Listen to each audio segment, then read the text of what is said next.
Okay, this is going to be a video review of our 2010 Montana Mountaineer. My wife and I picked it up in April 2010, and Montana, or I should say Keystone, sent us a review for it in the mail, and we filled it out, and we're going to at this time share a few of our improvements and modifications to the unit with you.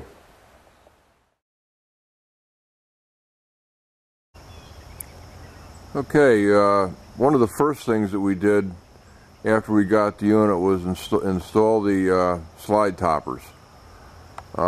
These are A&E, made by Dometic, and we installed slide toppers on all 4 slides. The installation took a couple days for me to do it by myself. If you have some help that you can trust, you can probably get them all in a day. Take some patience. Just make sure you read the directions, and all should go well. Another thing we did is we installed cargo door latches for all the exterior doors.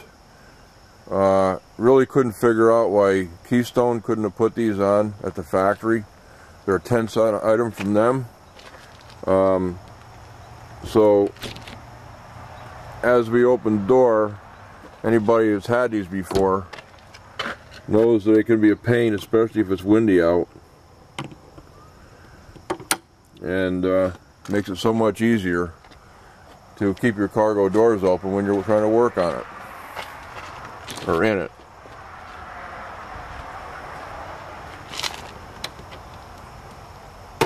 There is screws that came with these, with the door latches. I replaced them with some short stainless steel screws, just to help them stand up to the weather a little bit better. Before I put the screws in, I coated them with RV approved exterior sealant, just to seal any water from getting in, behind the screws. And I did this with all the exterior doors, including the propane doors. You can see this one right here. This one right here is for the propane door. Got the chrome ones. They have them in different colors, I guess you might say. That's it for the cargo door latches.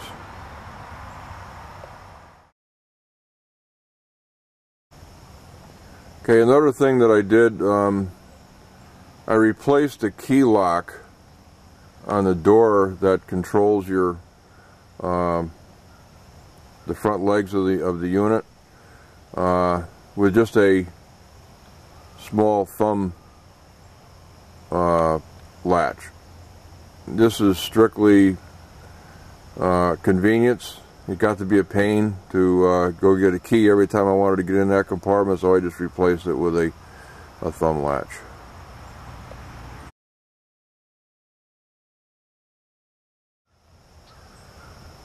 The next thing, although quite expensive, about $800 worth, list price, is a trailer pin box. The pin box replaces a standard pin box. Just makes the ride in the tow vehicle and the interior of the trailer not getting shaken up so much, as it's got a airbag in here and a shock absorber in the trailer pin box. It makes the ride so much better.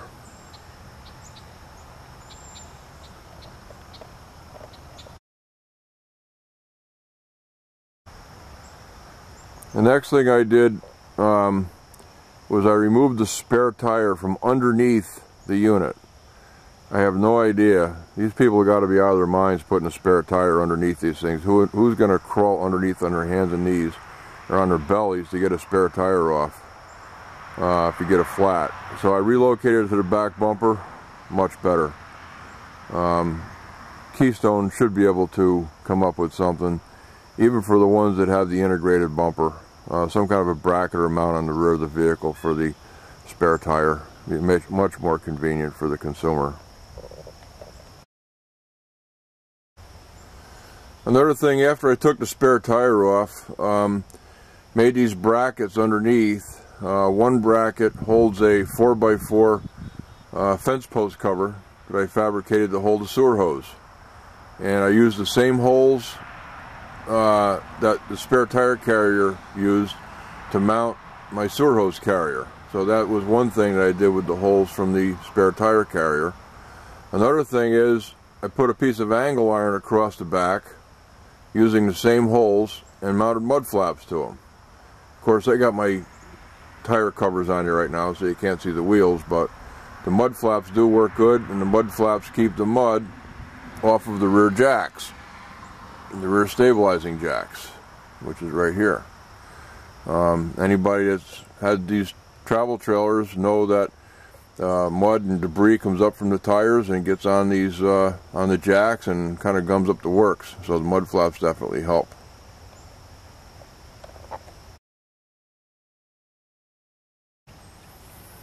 Alright, another thing that was definitely an improvement, and maybe someday they will make these things standard on fifth wheels, is the installation of my Levelese front jack leveling system. I'm not going to go into too much detail on it, because if you go to levelese.com, they have a video that explains the whole process, but I've got to say, this is probably one of the best investments in RVs I've ever made. You push a button and the Levelese takes over the front jack controls, and it will position the hitch in proper position for hitching your tow vehicle. And you hit the retract button, pulls up the legs into the towing position, and it's just a fantastic device, invention, I guess you might say. Well worth the money. It's about $295, and here's a one of the it's a switch. It's a magnetic switch that tells Levelese when the landing gear has been retracted all the way, and it's just one wire that goes up and plugs into the Levelese control box. And again,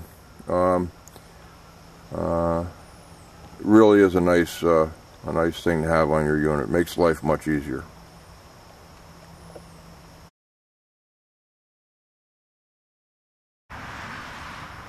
Alright, anybody that's ever had a fifth wheel with a bedroom slide on it knows how dangerous that the overhang can be. And yeah, I'm sure I'm just not too much different than a lot of you guys out there. They're a little bit accident prone, but these corners are very sharp, and so I took this upon my own to protect these edges from damage to the old noggin. This is nothing more than a Walmart swim tube, those styrofoam noodles that you can buy at Walmart for about $4 a piece. I just put slits in them and then put them over the edges, and of course right along the edge there too. I just cut a 90-degree chunk out of there, beveled it, and there's no adhesive or anything on it. It just sticks in just by the sheer, just make it a little bit longer so it pushes it against the slide and then on the unit, and they stay right in there, and so far so good. I've only had to use it once, but once is enough.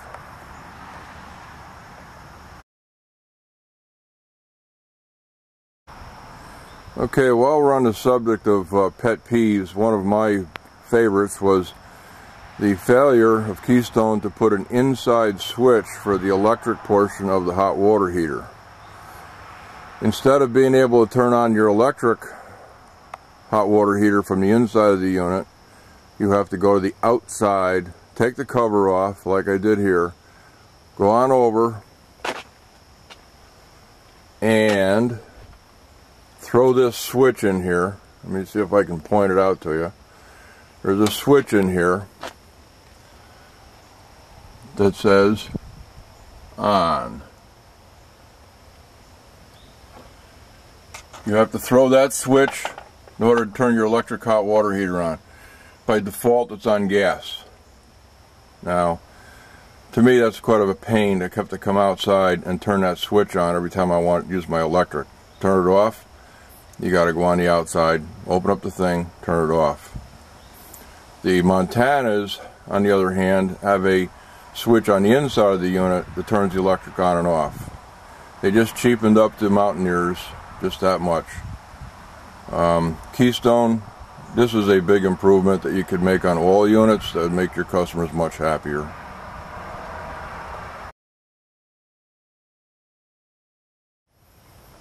Alright, one last thing while we're on the outside of the unit. And this is a mystery / complaint.